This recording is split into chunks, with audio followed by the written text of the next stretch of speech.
Good afternoon. I would normally say we'll give it a few minutes to wait for people to join, but nearly up to 75 people already. So Courtney, people are clearly super enthused for this topic. We might still give it another minute or so just to see, and then we'll get underway.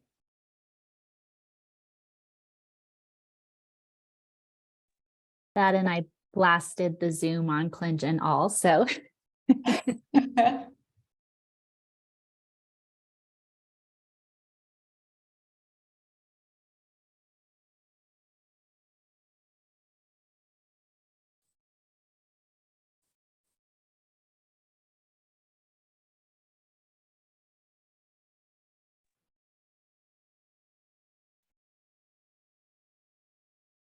Perhaps while we wait for a minute or so, we can cover any updates. So there's no announcements from either Marina or my perspective on behalf of the Biocurator working group, but is there anyone else on the call that has announcements that would be relevant for this forum?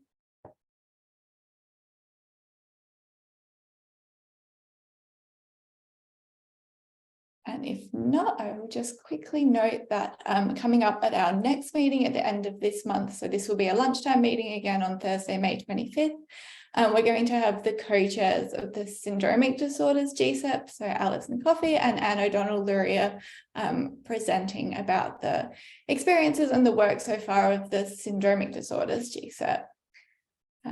But we nearly 100 people on, so I will hand over to Courtney to get underway for this topic. So Courtney's going to be presenting today on behalf of ClinGen's Disease Naming Advisory Committee about their recently finalised guidance and recommendations for monogenic disease naming. And like I said, I know this has been hotly anticipated guidance, which is evident by the number of people online to listen. So Courtney, take it away. Great. Thank you so much, Alicia. And I popped in the chat for everyone just a link to the guidance is published on the ClinGen website now. You can get it through the Disease Naming Advisory Committee's webpage, but there's also an announcement on the front page of ClinGen, and we'll go through that. And I'm going to start at the beginning. So hopefully y'all can see my screen. As Alicia mentioned, I'm very excited to tell you today about our guidance that we have for monogenic disease nomenclature. And so I'm presenting this on behalf of the Disease Naming Advisory Committee from ClinGen. And so to start off, we really just need to discuss what is a disease and really need to define that out for everyone, just because it can be used differently across different settings in the medical field. So first, let's clear up the word phenotype, right? This is one of the ones that is widely different across different settings, clinical research and computation, but we do want to bring you back into focus that classically phenotypic features, that word specifically, were observable or measurable differences between organisms. And so fundamentally, we see a disease can be described as a collection of these features, even if the etiology is unknown. Right, so we can still categorize someone as having the disease because they do have some observable phenotypic features. And then anytime we see them observed among many individuals, that is what we term as a phenotypic spectrum of the disease. And so in some cases, we'll also admit that the disease itself is used as a synonym for that phenotypic spectrum. But what we want to really focus you on here and what this guidance is for monogenic disease. And so in ClinGen's terms, a monogenic disease represents a unitary and distinct entity that's attributable to genetic variation at a single gene or locus, right? In which case that variation creates changes or those phenotypic features that are observable, and they can be defined by penetrance and expressivity. So phenotypic spectrum, you are talking, it can be a syndrome then? What is the difference? Yes, a syndrome can be a phenotypic spectrum. In a syndrome, if you go look at our lumping and splitting guidance, it's termed by their phenotypic features that arise in different organ systems. So it can be interchangeably used? Yes. And it might come out more as we go through the rest of the guidance. So we can keep going through, and I will definitely take any questions in chat, but I definitely want to make sure that we move through this process because it might, again, bring some more clarity for everybody.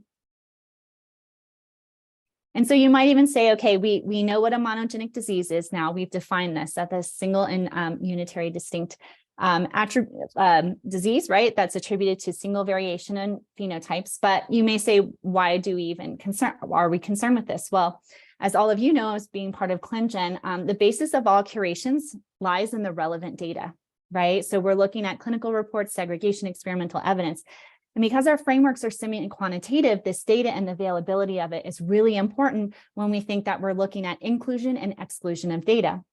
So as an example here, you can see the way that we attribute that phenotype to a gene to make a monogenic disease is really going to affect the classification that we have published to the website.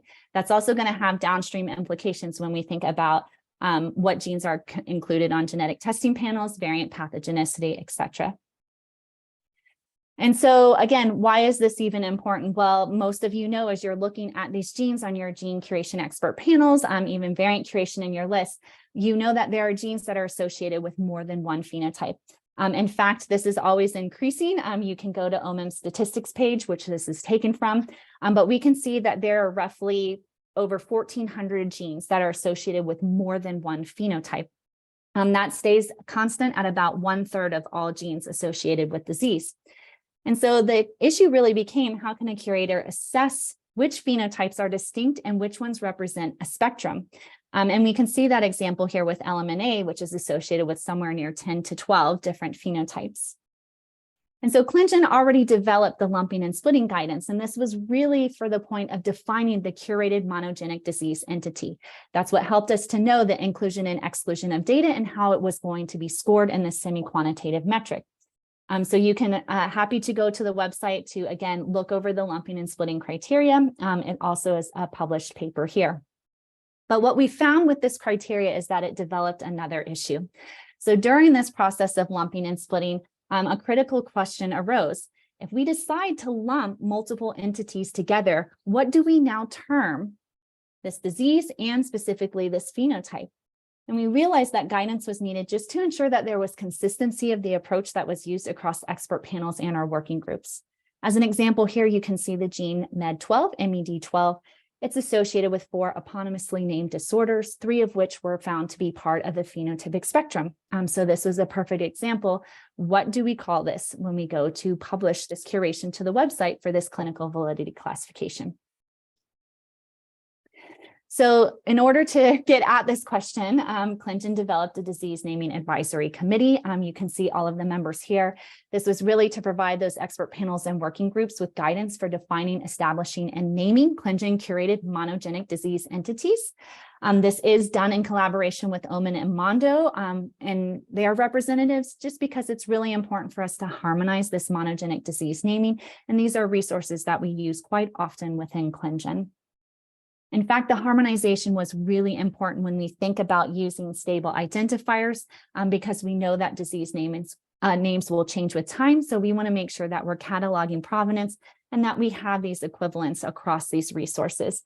This allows us to link back and forth between them, and we can understand when we are comparing similar things versus when they are distinct. So let's get to the punch of what the guidance is. We're going to start with ClinGen endorses the use of dyadic naming strategy. If your group finds that they're in a place with lumping and splitting, and you are lumping multiple phenotypes that have been associated as one phenotypic spectrum, then we would suggest using a dyadic approach. What that dyadic strategy does is it explicitly recognizes the responsible gene in addition to the descriptive phenotypic label when you are naming the ClinGen curated disease entity. And we'll get into some examples of that as we move through. This figure is really just to define, again, what we consider that monogenic disease entity. We all know that there's normal variation that can occur with any gene, and that's what we would consider part of a normal phenotypic spectrum. But again, we are talking about there's pathogenic variations that lead to altered function of that gene product, and that it causes causation or risk for abnormal phenotypes. And when we see those observed among many people, we're looking at a phenotypic spectrum.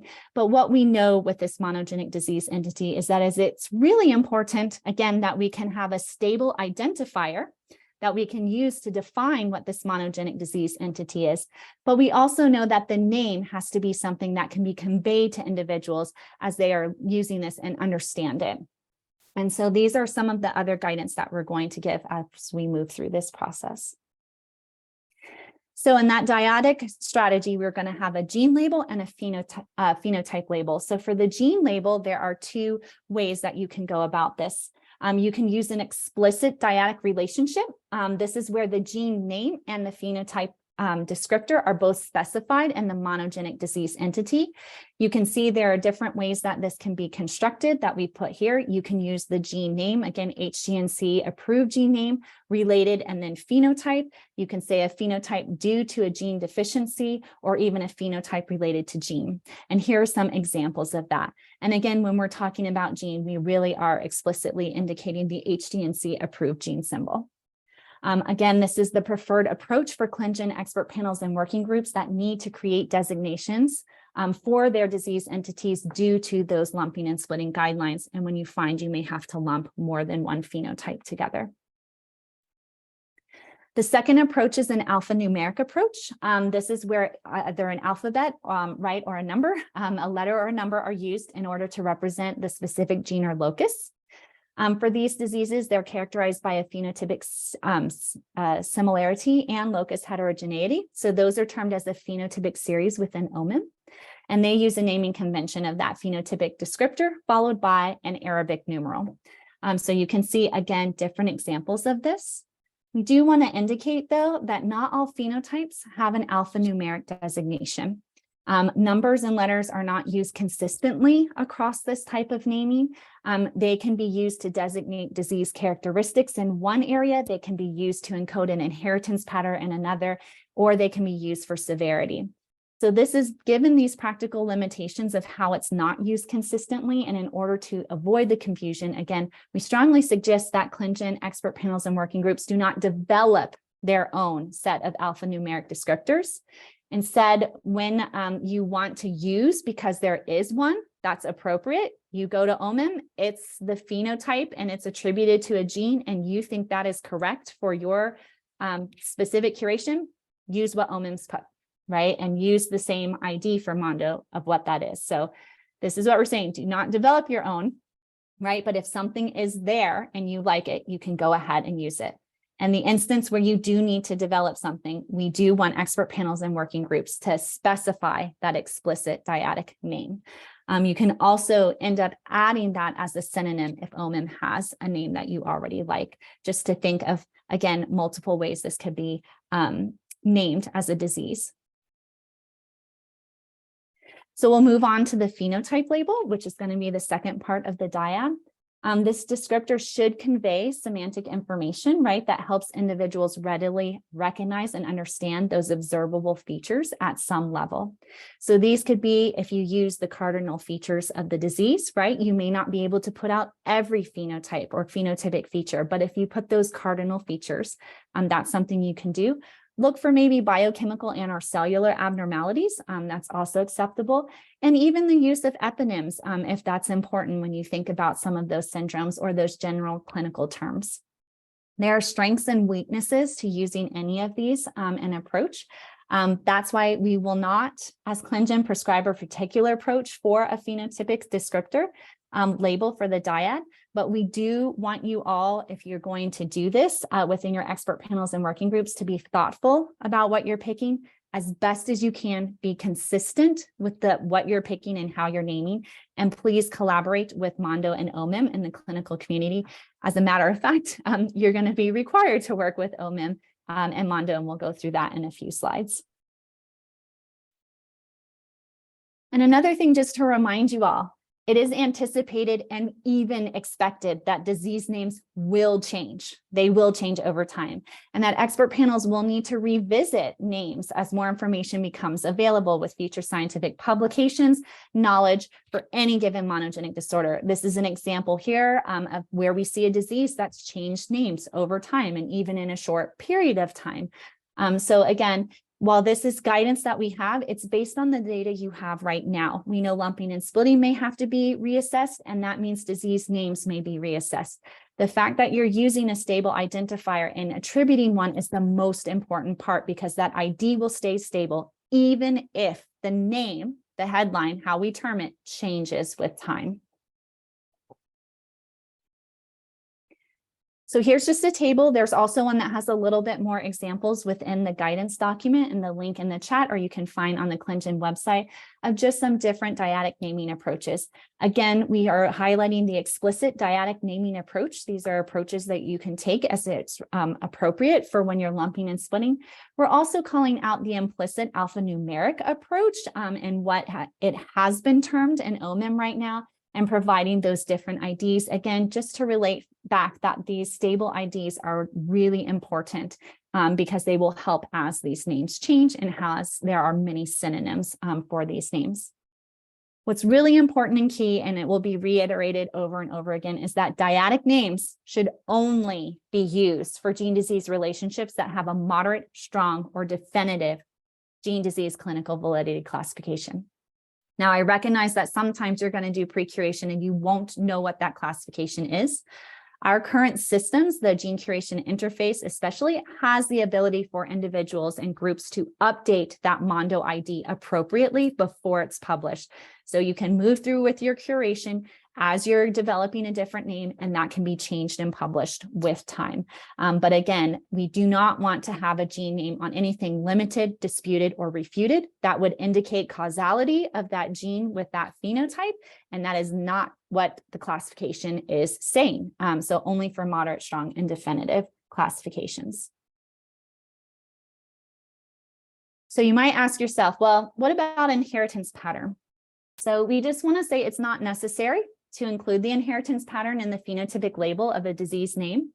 Instead, you might want to consider indicating the mode of inheritance as part of the disease information, or that definition as you give it to Mondo, and even within your evidence summaries for your gene curation classifications that you publish on the website. You can also include that with other relevant information like the mechanism, natural history, or those presenting phenotypic features.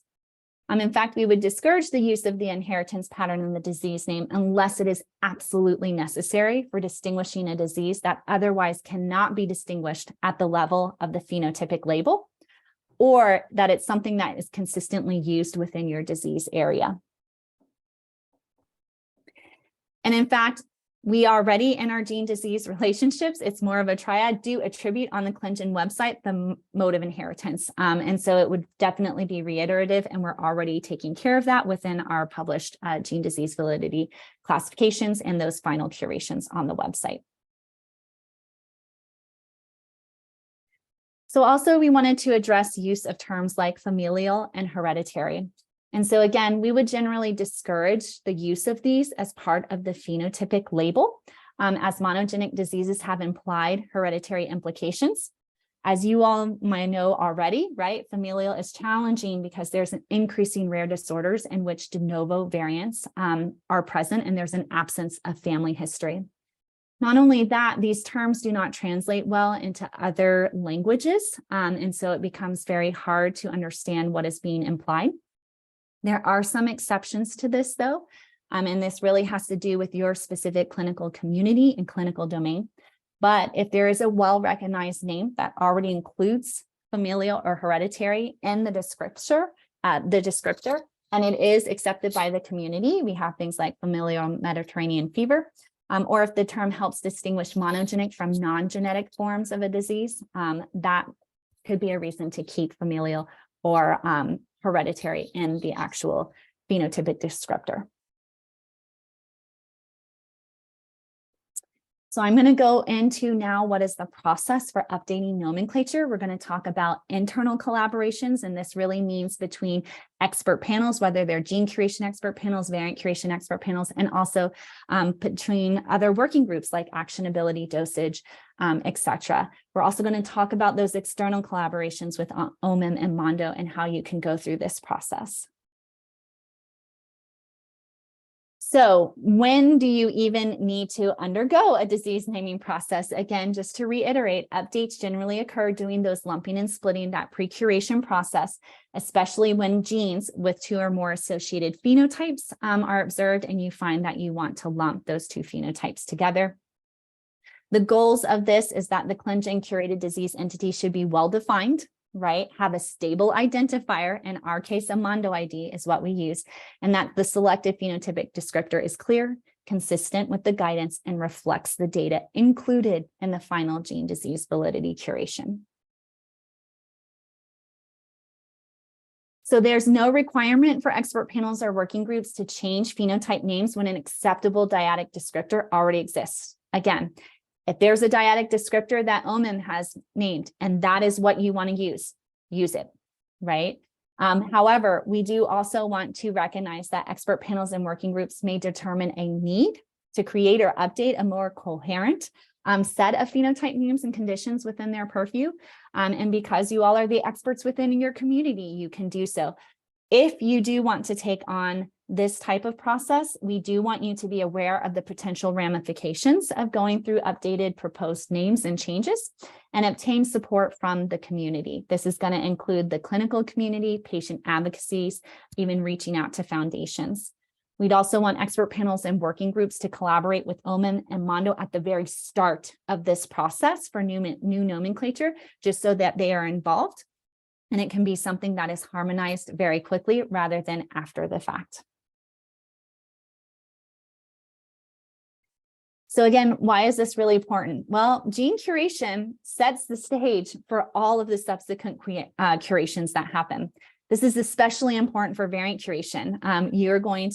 V-steps are going to go and curate pathogenicity of variants off of genes with a specific phenotype.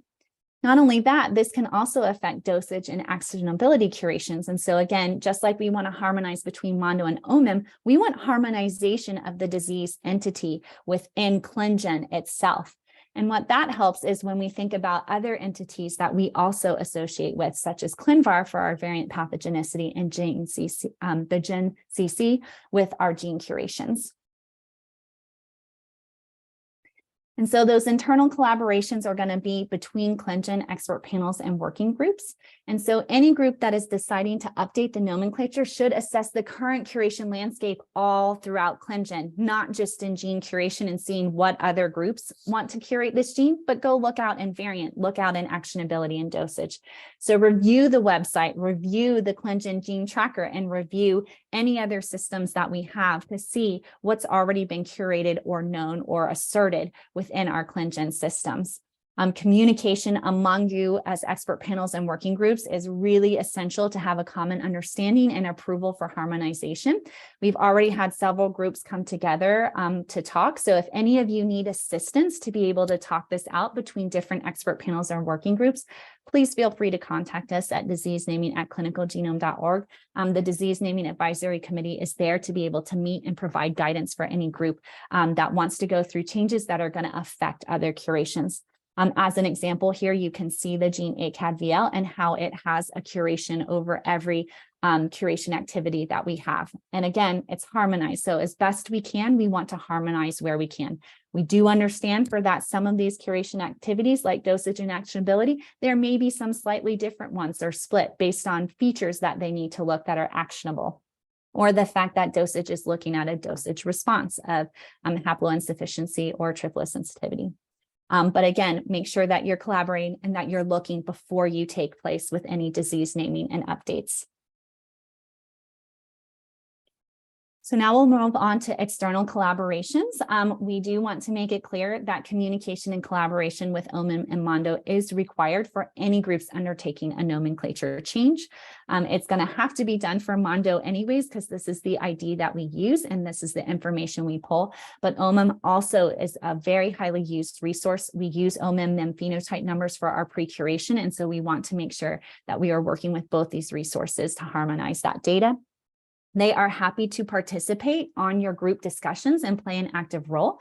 So you can contact them. There's more information in the actual guidance document on the ways in which you can do this. But for OMIM, you can use their Contact Us tab on the omim.org website. For Mondo, there are two different ways that you can do this. They do have a GitHub repository, steps for how you can get a login, and then the actual link for the Monarch or Mondo repository is in the guidance. You can also email requests to them at info@monarchinitiatives.org.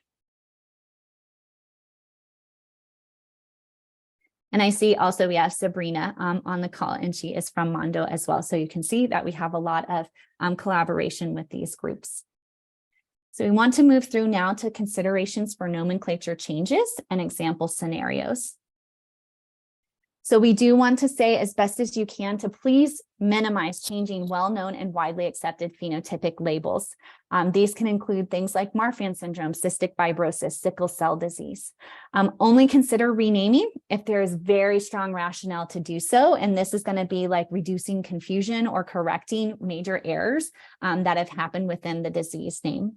There's an example here. It's also in the guidance document as others for check 2. The initial paper described germline variants within this gene as being similar to Li-Fraumeni syndrome, which is typically associated with TP53.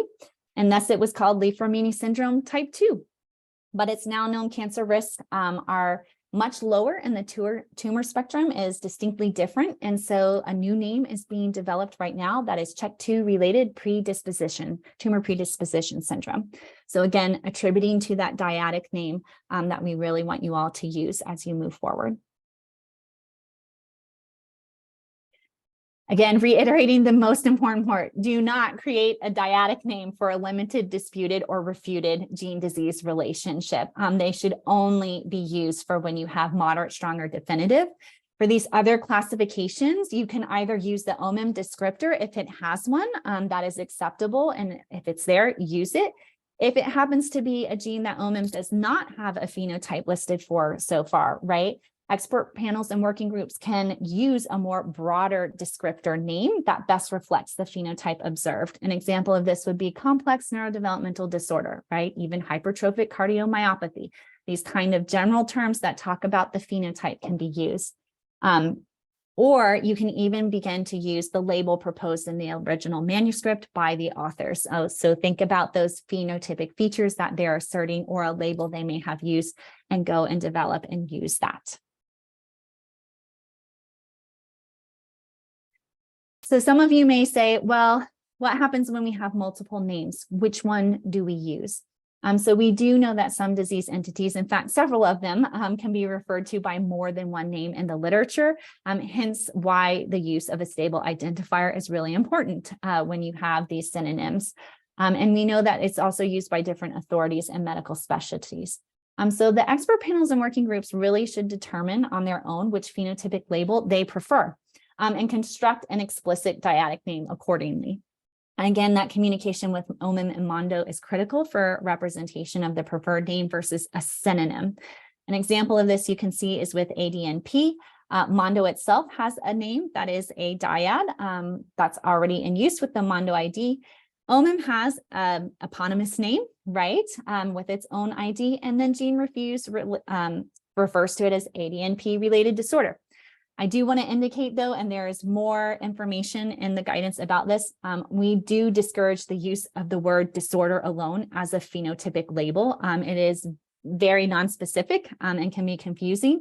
And also in the relationship with gene reviews, sometimes this disorder is not indicating a single disease, but rather that this gene could be related to multiple disorders. So again, discouraging disorder alone as a phenotypic label. In this particular example, the ClinGen expert panel went with this specific dyad, which was one that was in Mondo.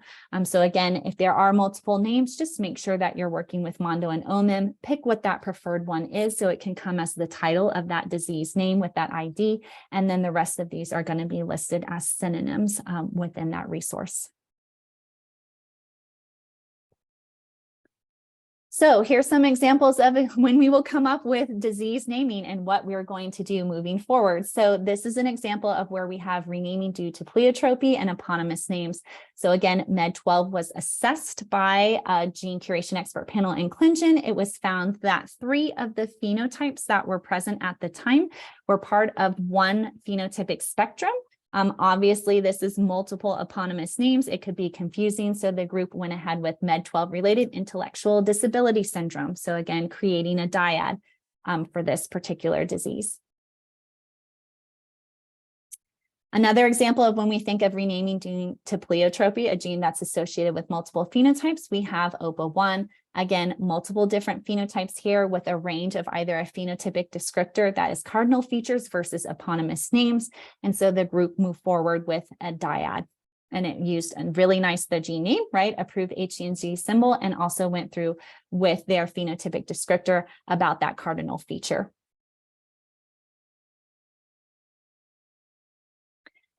There's also an example that's just external in general for ClinGen itself. And so there's been a recent publication from the neurofibromatosis community in which NF2 has been associated with phenotypes of neurofibromatosis type 2 and schwannomatosis in the past.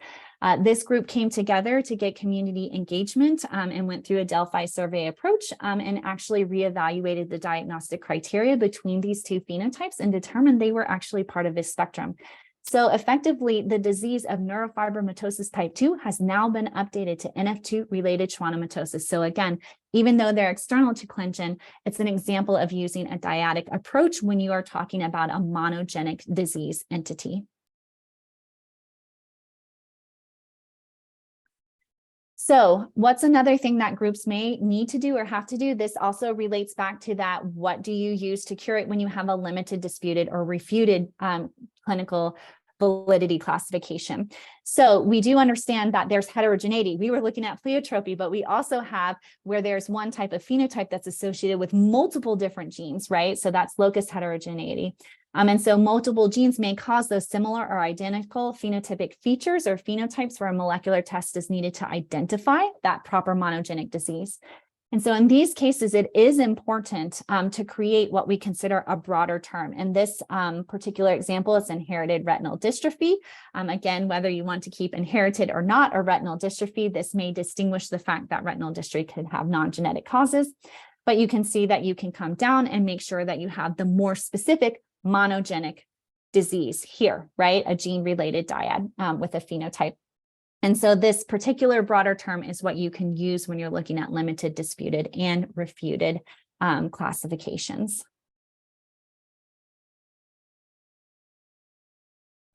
We also recognize that sometimes there are inter-individual phenotypic variation that's been inserted as subtypes. So there can be varying phenotypic expression between different individuals, and that can be observed within any monogenic disease entities. Now, this may be including varying severity. It could be the age of onset and many other things we can see. If an expert panel lumps these subtypes with overlapping phenotypic features that vary by severity into one curation, they want to, consider retaining part of the existing name. So an example here would be IDUA. We can see that through OMIM, this is asserted with multiple different phenotypes. Those are based on severity. And so this was now created as mucopolysaccharidosis type 1. So again, using a dyad, this is the alphanumeric or the implicit dyad rather than the explicit, but it is still representing a dyad.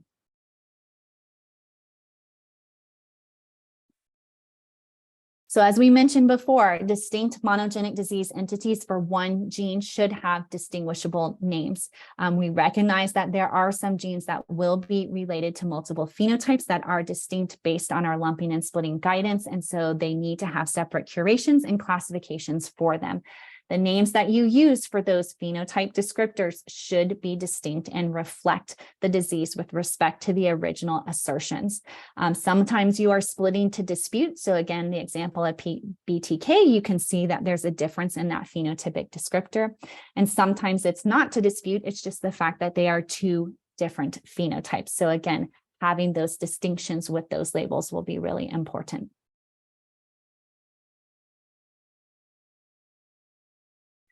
So I do want to let you all know we also have an appendix within this disease naming guidance where we go through a lot of information here about the historical nomenclature choices.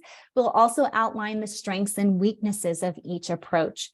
You will note, though, the heterogeneity of these approaches. They are vastly different with them, which was one of the impetus for why this guidance and recommendation for a dyadic approach was given, just because there can be different ways this is approached here. So again, you're going to be able to read about eponymous names, physical or pathological manifestations, biochemical, acronym, molecular pathway and subcellular compartment, and geographic names that have been made as well.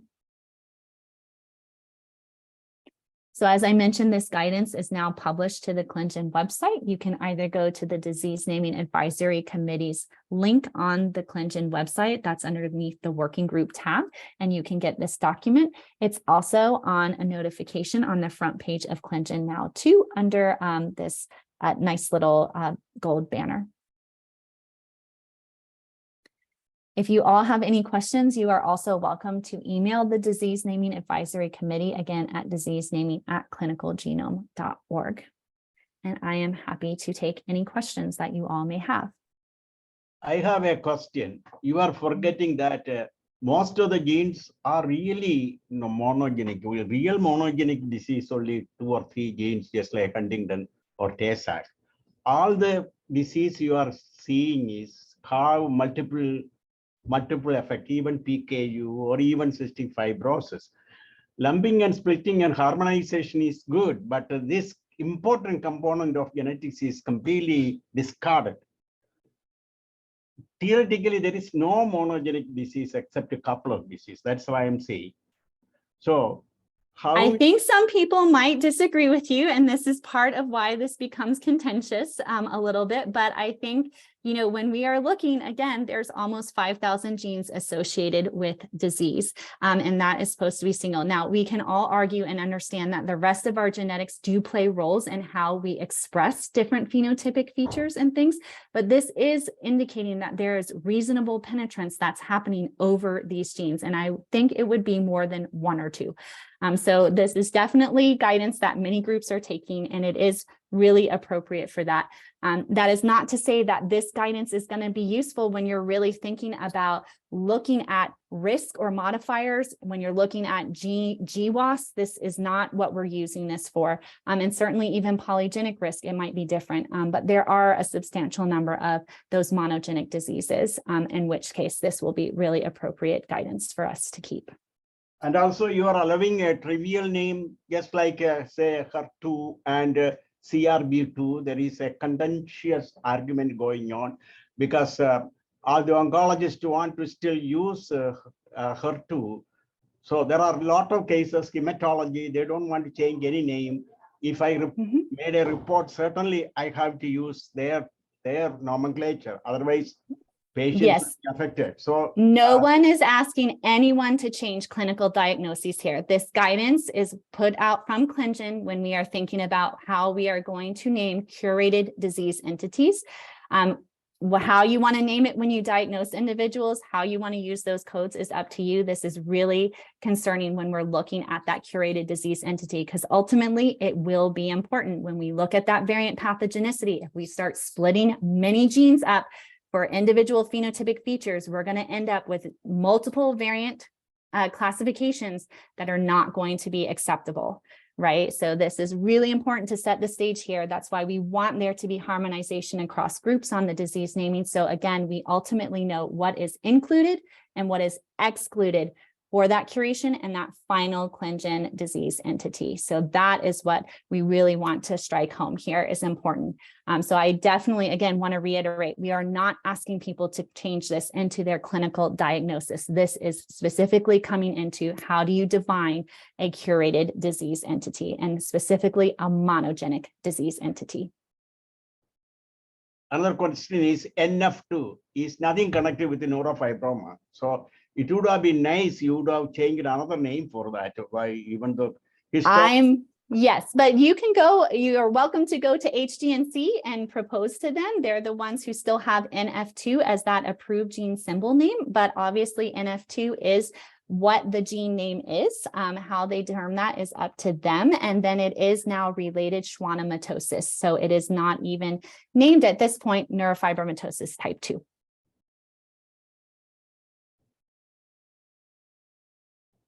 Are there questions from anyone else?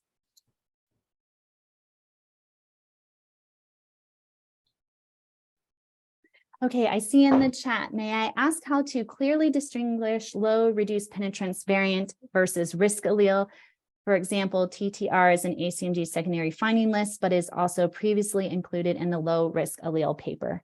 I'm not sure that does too much to go with the disease nomenclature and naming issue there. So I think you would have to talk a little bit more about the risk allele paper than myself or the low penetrance working group.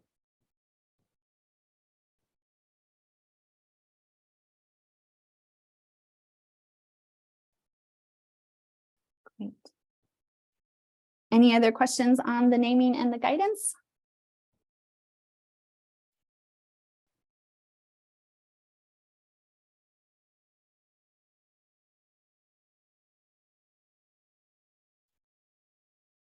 Okay, if there's not further questions there, we can, oh, it's just something come up. There we go. So my understanding is, oh, go ahead. Oh no, I was just going to repeat the question, but you can go ahead and answer. So I see that you're welcome for the presentation. I'm glad we have this out. It's my understanding that it will be available on the ClinGen YouTube channel. So this whole recording will be there, and then I am happy to share the presentation slide links for them to be sent out.